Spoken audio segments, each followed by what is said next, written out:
Hi there, I'm Eric Wordweaver Sjerven, Goathie of the Ridgar folk here in East Texas, and I would like to welcome you to The Raven's Call. This is a show where I ramble on about different heathen-related subjects, just kind of whatever strikes my fancy, sets my mind on fire at the time. Big UPG warning at the beginning of the episode, like always. This is just the viewpoint of one Goathie, one heathen here in East Texas, and how I go about life and the way that I view the world, and kind of a snippet of my heathen worldview. It's not meant to be an end-all be-all of anything. I am by no means the final authority on anything in heathenry. I'm simply one guy, and these are simply my insights. Hopefully, they will serve as some kind of a conversation starter. That's really what they're designed to be, is just a chance to get the conversation rolling for your own hearths, your own tribes, and to help encourage people to build hearth cult and build tribal culture and develop your worldview and how you see the world. There's a lot of people out there who will tell you this is the right way or the wrong way to do heathenry, and I'm not that guy. I'm not a hardcore recon. I'm not a fluffy bunny neo-pagan. I am somewhere in the middle. I like a good foundation in tradition and in research, but I am definitely one that advocates for the organic growth and natural development of the tree that is heathenry. So all my contact information is down below. You guys know how to do all that stuff. I've got a P.O. box if you guys want to send anything into the channel. I've got all my email and stuff like that. So, and I've seen some requests come up on the Facebook group here recently. I am going to capitalize on some of those and make some episodes coming up based on those, and I'll try and give you guys shout outs when I do that. So be on the lookout for that. So we'll see where this goes. And without any further ado, I guess we'll jump into today's subject. Now, this week, at least for American heathens, is an interesting week because this is Thanksgiving week. Tomorrow, by the time you guys see this, at least those that are watching it the day it drops, is a day that is kind of a weird one for heathenry in general, because we end up as heathens, the worldview is very different, and the holiday scheduling is a little bit different for us. We have our own holidays and our own traditions that we build up, and everybody's different tribes and different hearths practice those in different ways. And it always kind of, this time of year where the holidays are all kind of jumbled up together, gets to be particularly difficult. I've talked about this with regards to Halloween and Winter Nights in the past, and how I kind of work the two in together to meet the needs of my people. But Thanksgiving is one that is completely out of the realm of heathenry. It's not a heathen holiday in and of itself. Technically speaking, Thanksgiving is not a religious holiday in and of itself. It is a national holiday for Americans, and this means nothing to people outside of America that may watch the channel. And I know I've got a few followers that are from overseas. Shout out to John real quick over in the UK. He always follows and always has some interesting things to say. We don't always see eye to eye on stuff, but it makes for fun conversation. And I know I've got some viewers that are over in, I think, Australia, and I think I've seen some up in the Nordic countries as well. So shout out to all my overseas viewers. This is not just about Thanksgiving, but it is thematic because of Thanksgiving being this week. Now, the idea, of course, behind Thanksgiving is supposed to be a chance for Americans to say what they are thankful for and appreciate what we have. 2020 has not been a year that is, I don't know, it's weird. 2020 is one of those years that you don't get to enjoy the things that you do appreciate nearly as much as we did before, particularly the things that we see as most valuable, family and friends, our kith and kin, our innengard. 2020, especially with the whole COVID situation, has been particularly tumultuous and has made it difficult for us to really band together.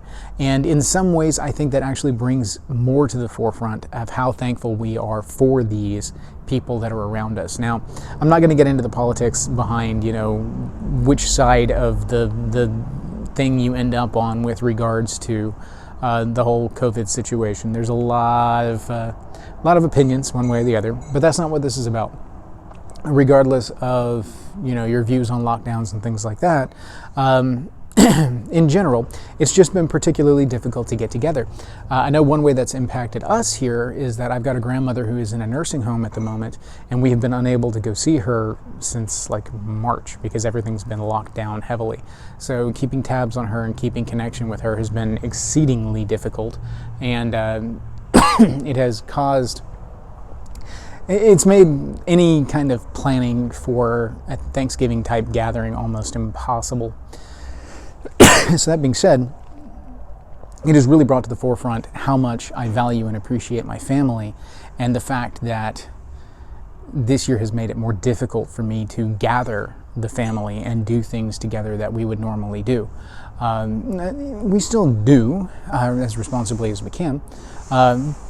But not everybody is so lucky, especially those with family members that live a good distance away, or like, my grandmother, have individuals that are in homes or things like that make it almost impossible for people to visit and maintain those connections, to keep the grass beaten down, as it were. 2020 is a year where the grass has been allowed to grow very high, and there's varying reasons for that. Various people have various opinions with regards to that. But nonetheless, the idea behind Thanksgiving as a holiday is that we get to appreciate those things more. But it's not a heathen holiday. It does not appear in the heathen calendar. It is not based on heathenry in any way, shape, form, or fashion. It does have some religious overtones in regards to the fact that the general gist of Thanksgiving was built around an ideology of thanking the Almighty for what we have, and that particular aspect of things, phrased that way, doesn't. It's not that it doesn't jive with heathenry. It actually does. If you think about the rune Othala, which represents those immaterial wealth items and ideologies, those things that are most valuable to us that can't be necessarily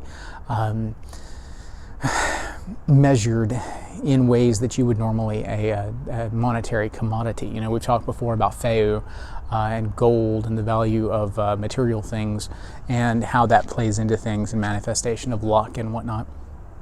Well, this is a time where we appreciate the Othala of things. Now, usually, as heathens, we do a lot of that during Yuletide, and that's where I like to focus a lot of my attention, but I still have family that practices more of a secular version of Thanksgiving. It's an opportunity to get together and just enjoy family and being together. And as far as I'm concerned, as a heathen, any excuse to gather the family and enjoy and be, thankful for those people that we have around us and appreciative of those people that we have around us, that's a good thing in my book. I have no problem thanking the gods for the part that they play in my family being able to be together. I have no problem with showing the appreciation to my ancestors for the choices that they've made that have built the Orlog that I enjoy today, the privileges and benefits of that allow me to be able to do what I do, things like make a YouTube channel or work with my family business, which is where I am today. I'm in the back out here at the shop. And it's a perfectly heathen ideal to gather up and express appreciation for those people that matter the most to you. And I have no problem with this. Now, the holiday itself has a ruddy history when it comes to things like the European incursion into North America, the impact that it had on the Native Americans, etc., etc., etc. But that's not the focus of what we do when we get together. We focus on appreciating family and appreciating what we have. And this in and of itself is heathen to me. I have no problem as a heathen participating in this particular ritual because it espouses heathen virtues, whether it realizes that it does or not.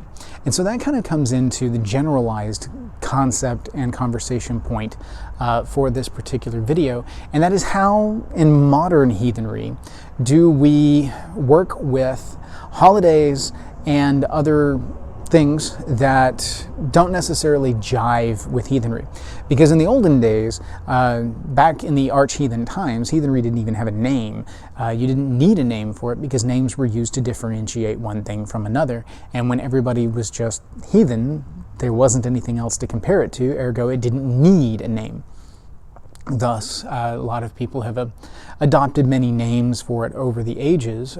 Humans need to codify things in order to be able to understand. It's the way our brains function.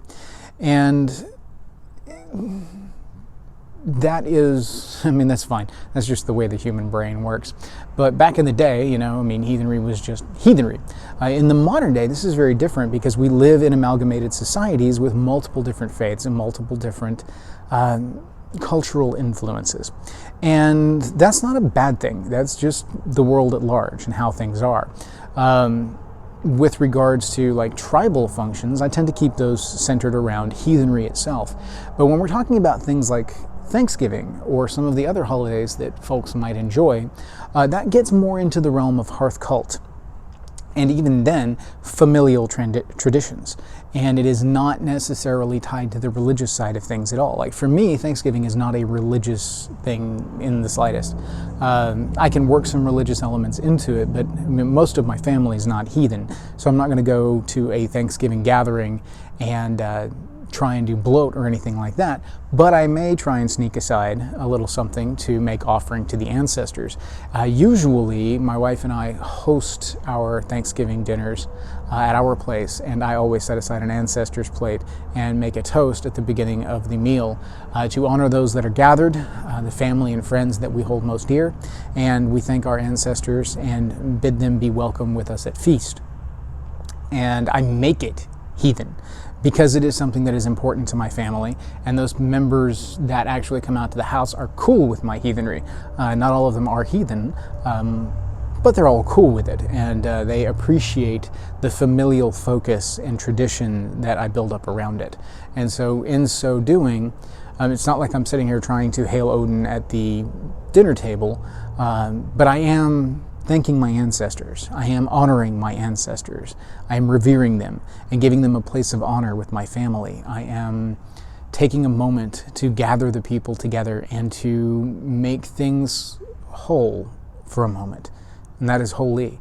That is what is most important to me. And therefore, just because it doesn't appear on some heathen calendar from, 900 AD or whatever, CE, that doesn't mean that it doesn't have value. And that, I think, is the point that I try to make with a lot of this, is that in the modern era, sometimes we have to find the heathenry in things to be able to find our balance, because we cannot superimpose heathenry on top of everything else and expect to be able to jive in the world. If you want to live in a perfectly heathen world, then you're going to be cutting yourself off from everyone else at large, because not everyone else lives in a perfectly heathen world. Not even sure what you would call a perfectly heathen world. And even if you look back to arch-heathen times, there was a lot of cross-cultural workings, interactions, things like that. And it wasn't something that just it had to be heathen or it was out. That was one thing that heathens were well known for back in the day, was the amalgamation of other cultures, the exploration of other cultures. Northern Europeans in general were largely explorative in nature and loved to experience new things. They loved new shinies and were fascinated with other cultures and had a very world-affirming view of the world. They embrace the world around them in a lot of ways. Now, this isn't true for everyone. It's globalization, and as you all know, globalizations don't hold on the microcosmic scale. But in general, you can speak in generalities and say that, typically it was a more world-affirming, more accepting kind of view with regards to culture and the way of things. Not that everyone was trying to convert to something new. That didn't happen until the northern incursion of Christianity as a whole. But there were syncretisms and amalgamations that occurred over the years as people increased their exposure to other cultures in the outside world. And this is natural of humans. We adapt and we amend our view of the world as we learn more. And that's just humanity in general. So, my point in all of this is that as we go forward, you guys have to deal with strange holidays that may not necessarily jive with heathen worldview. That doesn't necessarily mean the core value and virtue of the holidays are completely out of sync with heathen ideals. You can absolutely look for the heathenry in things and then choose to focus on that. Whether or not something is a no-go for you is dependent heavily on the choice that you make with it and how you choose to frame it. Framing is everything in psychology. And as you guys know, my background is in psychology. And that is largely what I am expressing here, is framing things in such a way as to reconcile cognitive dissonance. Sorry to drop the jargon, but that's effectively what's going on here. The introduction of a non-normative cultural element creates cognitive dissonance, and then proper framing can allow one to reconcile the dissonance that has been created and allow for homeostasis within the brain once more. Jargon aside, what this means is that if family and gathering a family is something that you value, then that is a heathen thing, and it is okay to embrace that. It is okay to go to your family's Thanksgiving dinner and to be respectful of the people there, to be respectful of their traditions, and if they're going to do a prayer to their God, then in the moment you can just as easily offer a prayer to your own and express gratitude for that which you have around you, because you are gathered with Innengard. You are gathered with friends and family that matter most to you. And that's a glorious thing. There are other holidays that I've seen people put like heathen veneers on, and I don't see a need for that. I really don't. There's the whole idea of the Feast of the Einherjar, which is, that's an addition that has come with modern era and the need to put a heathen wash over things. And I've seen that associated with both Thanksgiving and Veterans Day, independently, depending on the particular focus of things. And I don't feel like that's necessary. I've also seen reference to a Feast of Vali. These are not traditionally heathen things, but again, it's a framing thing. If that's what you need for yourself in that moment, then just be honest with yourself that you are framing this in a heathen, wire working that allows you to enjoy this. And as long as you are enjoying time with friends and family, then you're doing the heathen thing. So I'm not going to be judgmental on that one. I don't feel like you need to necessarily absolve yourself of all things non-heathen to be strong in your heathenry. As long as you are comfortable in your heathenry, in your belief, in your worldview, then interacting with other cultures shouldn't be a threat. It's not going to overwhelm you because you make the choices that you make. You continue to be heathen, and that's fine. I would say keep in mind the whys. You guys hear me constantly talk about the why is important. And the same thing here, the why is the most important thing. Why do you go to this gathering? You go to this gathering to be with friends and family. You go to this gathering to celebrate those people that matter the most to you, regardless of what the holiday gathering is. That's the crux of it. You go together to gather, and you celebrate tribe. You celebrate family. You celebrate clan and kin. You celebrate all these things that we value deeply. And with that, you're golden, you're groovy. That's a heathen thing to do. Now, whether or not it's, dressed up in heathen trappings, well, that's a different story. If you are the host of things, you can apply, like I said, with my own traditions, you can apply whatever heathen trappings that you want. But I would say keep in mind the why of things. The why is to celebrate family that is gathered. And if being overly heathen with your traditions is going to alienate some of your family, then maybe stay more to the secular side and don't lean heavily into the religious side on either way. Maybe offer some smatterings of heathen culture so that you have a piece of yourself reflected in it. But maybe don't be quite so out there and try to do like bloat at the table or something like that, or feigning. It might make some of the family members uneasy. You can still do your offerings off to the side, and those that are there at the gathering that are heathen,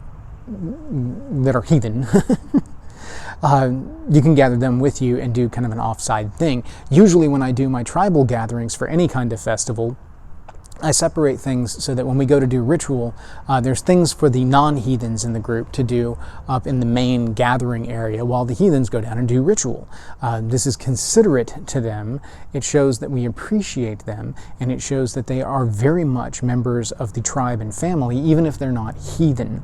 Again, the why is important. I have them gathered not just so that we can upkeep our obligations with the gods. That is very much a real thing. That's very much why we uphold the festivals, but I hold it as a festival because gathering the people and celebrating as a tribe what we value the most and what matters to us is why we do it.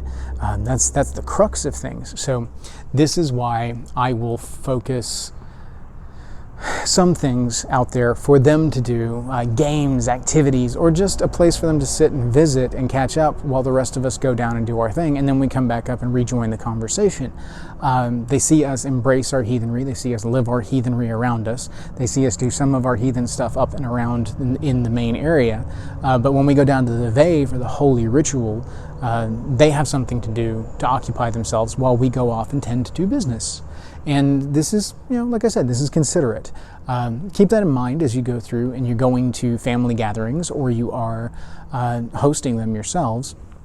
There are ways to incorporate your heathenry without necessarily going out of your way to offend anyone. If you feel the need to throw your heathenry up in somebody's face, that's usually a red flag that either you are not comfortable in your heathenry and you feel that the only way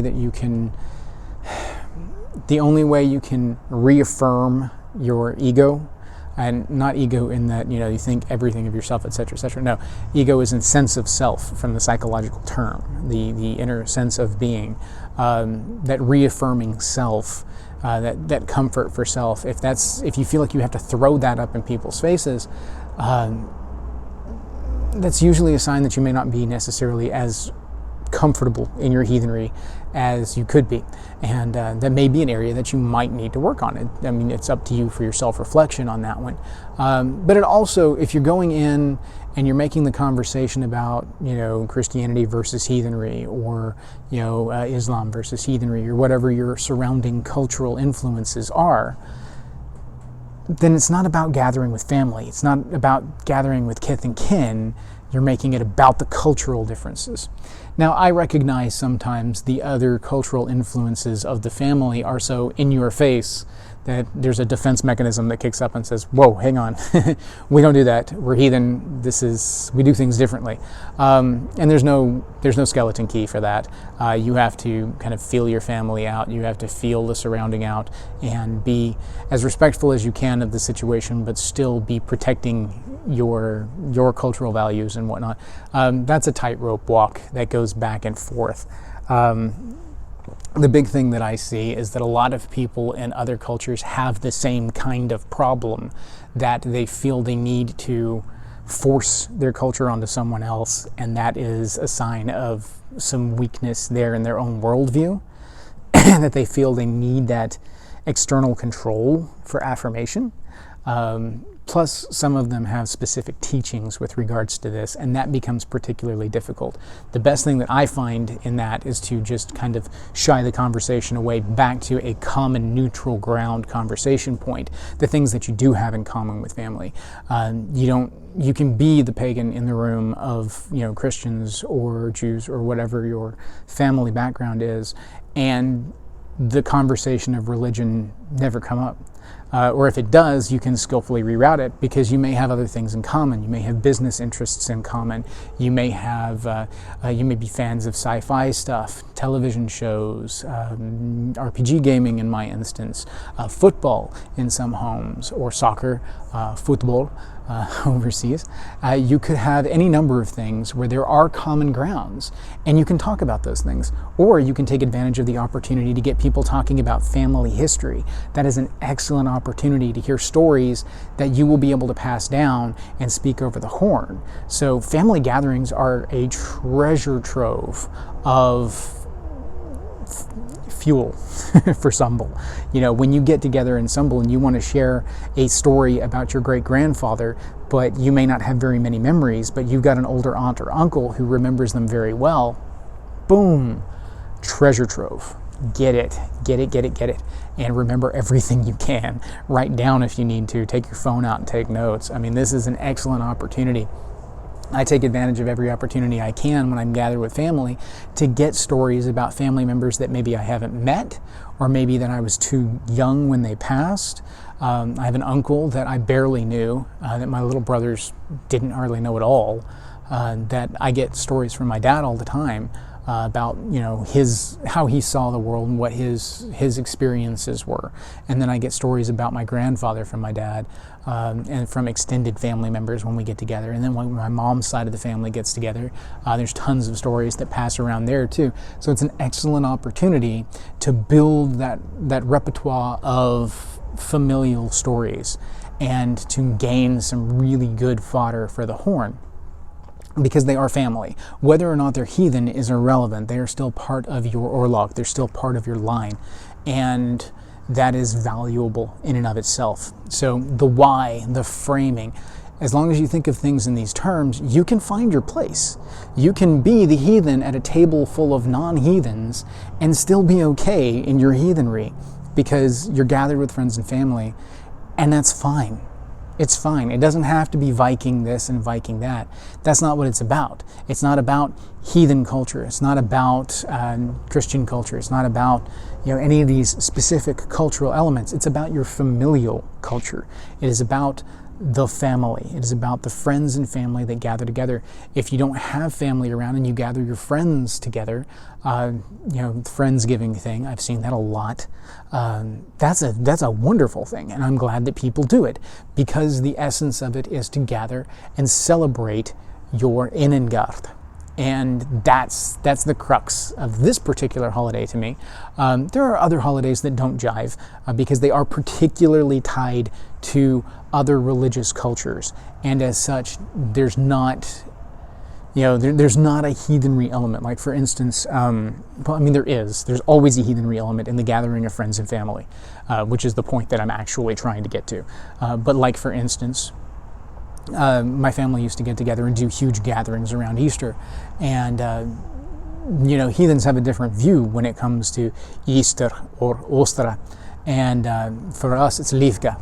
And so we'll do our Livka gathering and do our celebrations there, but I would still gather for the family, picnic and cookout thing for their Easter celebration, not because of anything that has to do with the religious side. I'm not going with them to church for that, but I will gather for the picnic because I want to gather with the family and I want to hear what they have to say.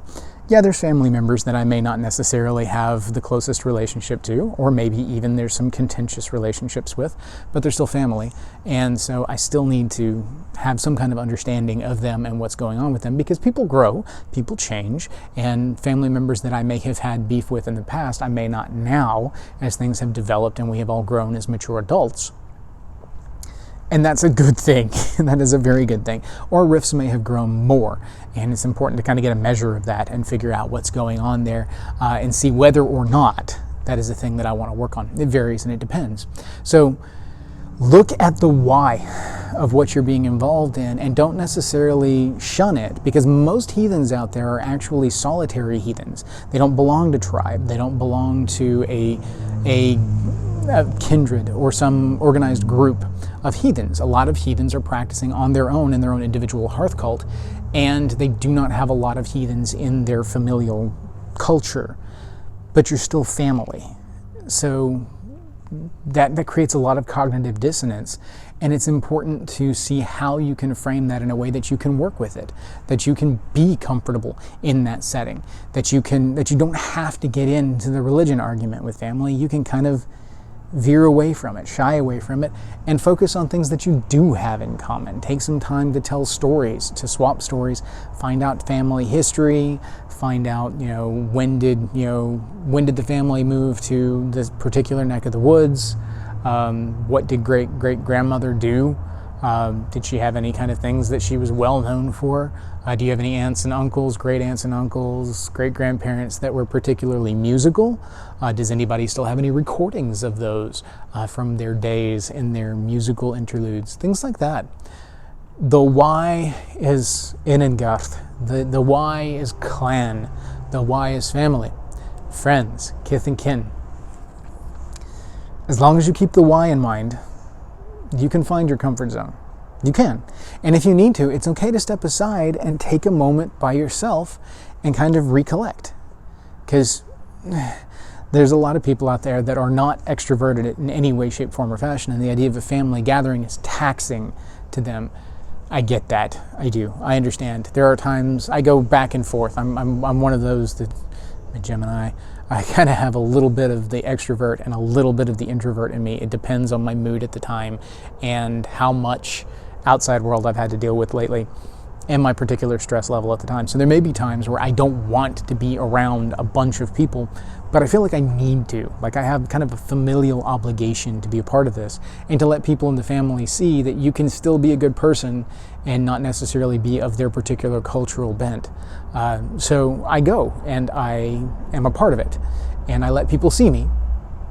And I talk to people. I talk to people honestly. I weigh what I talk about with each family member because I do have family members that are aggressively Christian. And so I don't talk to them about that. I talk to them about other things. I talk to them about nieces and nephews and aunts and uncles. I talk to them about what's going on in their lives, what their life history has been. That's what I focus on with them. Other family members I have are more open in their conversation and may have some questions because they've seen my YouTube channel or they have seen my posts on Facebook and they may have questions. They may not. They may shy away from me because of it, but that's their problem, not mine. I'm not the one that's initiating that. I am not the point of contention in that. I am there and I am willing to be an involved part of this particular gathering, and if they don't want to talk to me, well then that's their choice. That's their loss. Because I'm here and I'm willing to play ball. I'm willing to have a conversation, and I'm not going to throw my culture up in your face. I'm going to give you an example of how you should interact to me when we interact. You train people how to interact with you. That's another thing in psychology. Your reactions and your actions influence how other people will treat you and interact with you. If you go in overly fearful that they are going to be aggressive towards you with regards to your culture and your religion, and you throw up boundaries and barriers that make you standoffish, then they are going to naturally be a little more standoffish, a little less welcoming, because that's what they're being met with. So if you are open and inviting with your interactions, depending on previous damage that has been done and previous relationships that have been established, because this is not a vacuum point. This is, influenced by Orlog. This is influenced by everything that has come before. You can be that example in the moment of how to interact and be like, hey, look, I'm here. I'm going to talk to you about family stuff. We're going to talk about business stuff. I'm going to wear my hammer, but we don't have to talk about heathenry at all. We don't have to talk about your religion at all. We can talk about things that we do have in common, and we can have a pleasant interaction, and we can go on about our business, because at the end of the day, you do get to go home. You do get to unplug from it all, and you do get to step back from it and be like, okay, I've had that interaction. Let me synthesize that. Let me gather what I got from that and evaluate. Let me see what was there that I took value from. And everybody's family is different. This isn't a cookie cutter situation. Not everybody's family is going to function like mine. Some people's families are particularly contentious. There are generations of maladaptive coping skills that have been built up in particular families. There's enmeshment. There are aggressive personalities that abuse power and relationship. These things are there, and you can't necessarily avoid that. So what I can tell you, though, is that if it is a toxic environment, it is not in your best interest to force yourself into it and to force yourself to endure a toxic situation in order to have this. You do need to protect you, because protecting you protects your hearth. And that's an important thing. Your first responsibility is to your hearth. The extended family comes after that, because me, it's hearth, clan, and tribe. My responsibility is to my hearth first, and if going to clan gatherings is a detriment to my hearth, well, then I need to reevaluate why that is. Is it because of toxic environments within the clan, and therefore is that something that I need to distance myself in order to protect my hearth, or is it an issue in my hearth that needs to be reconciled in order to fix my relationship with my clan? It's a give and take kind of thing, and it is not simple. It is not simple. These kind of things are why staff bearers, Volva, The wise women would wander from tribe to tribe and read the weird of a tribe, read the weird of a gathering, and be able to tell where issues are at and help to kind of reconcile those things. They would make predictions. They would make divinations. The idea behind this is they're reading the patterns and the relationships and energies at play and saying, if you don't fix this, this is going to be an issue. They would spot that cancerous point and be like, you probably need to do something about that. And then people would take that information and do with it what they would. So, not everybody's situation is the same. Nobody's situation is perfect. And there's give and take. I'm simply saying that the specific reason for the gathering isn't necessarily about the trappings of the gathering in the general zeitgeist of society. For instance, in America, Thanksgiving. For me, like I said, it's about gathering with family and showing appreciation for those things that I have, that I value. And I have no problem doing that as a heathen. It's actually my responsibility as a heathen to show my reverence and my appreciation for those things and to uphold my end of the bargain and to recognize in looking around at that gathering the part that I play in that gathering and to those people, what I mean to those people and what those people mean to me. Friends, family, whoever it is that you gather with at any particular time, that's your innengard. Those are the people that matter the most to you. Weigh that. Consider that. That is the why of things. And as long as the why of things you can reconcile within your heathenry, well, then you can find your spot and you can move forward. So, now this, of course, during Yuletide it's easy because, the general secular Christmas or even the religious Christmas, whatever, falls during Yule for many of us, depending on the particular Yule schedule that you use. So for my culture, for my tribe, the 25th falls in the middle of our Yule calendar. And so I have no problem gathering with people on the 25th and celebrating with them because I'm celebrating kith and kin during Yule. And whether I do it on the 25th, the 21st, the 28th, doesn't matter to me. It's just another day of Yule. And so, sure, you want to gather on the 25th to do this? Let's do it. It works with yours, works with mine, common ground, I'm good with it. So I have no problem with that. That's familial culture, familial tradition, and finding the heathenry in it. So, make of that what you will. My big thing is that I wish you all well during the holiday season that's coming up. I hope that you can find your moment of peace and that you can find your spot and that you can find your place of belonging within the family that you have, whether it be chosen family or birth family, friends, whatever it is. I hope that you can find your moment of peace therein, that you can stop and appreciate with all the crazy that's going on, with all the election stuff, with all of the COVID stuff going on, with all of the many myriad things that we have to deal with in this world. I hope that you can find a moment of peace where you can step back and say, yeah, but I have my friends. I have my family. And if worse comes to worse, we've got each other's backs. That's what I hope for you. I wish you that your hearth fire will burn brightly and warmly, that you will have happiness in your homes. And even if it's just for a brief moment, that you can stop and appreciate that. Smell the roses, as it were. Anyway, hail to you all. Thank you. May your hearth fires burn bright.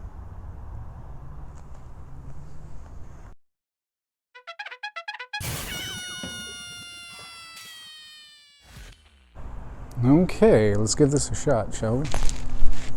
Hopefully I don't scratch the...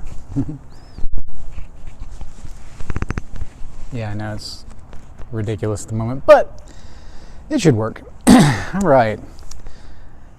Let's give this a shot, shall we? So, as far as monologue stuff goes, don't have a whole lot going on right now. My hair is an absolute mess. Forgive. It is what it is. So, life is rocking along pretty well. We're, doing stuff out here at the shop. I say the shop, it's Acme Machinery and Supply Company, which, if you guys are interested in supporting, go to Facebook and hit like on Acme Machinery and Supply Company. It's in Tyler, Texas. Acme Supply in Tyler, Texas. We sell all kinds of stuff. I shared up a link on the Facebook group a while back. I don't usually like to utilize my YouTube venue for marketing, but it's a family business, and I figured other heathens might want to, support other heathens as we're doing what we do. Just trying to, make it in this crazy world that we all live in today.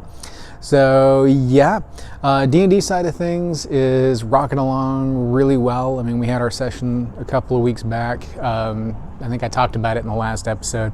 I threw him up against a floral hydra, which is a really cool kind of homebrew thing. Well, it's a homebrew that I found on D&D Beyond, and I think the next time I use it, I'm going to make some changes to it.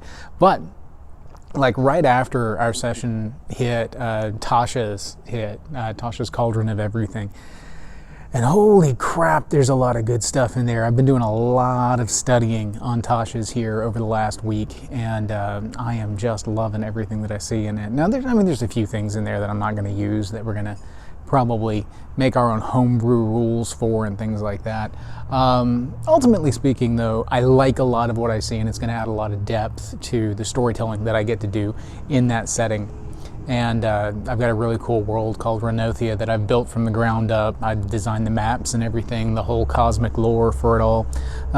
You guys know me, I'm a writer. It's what I do.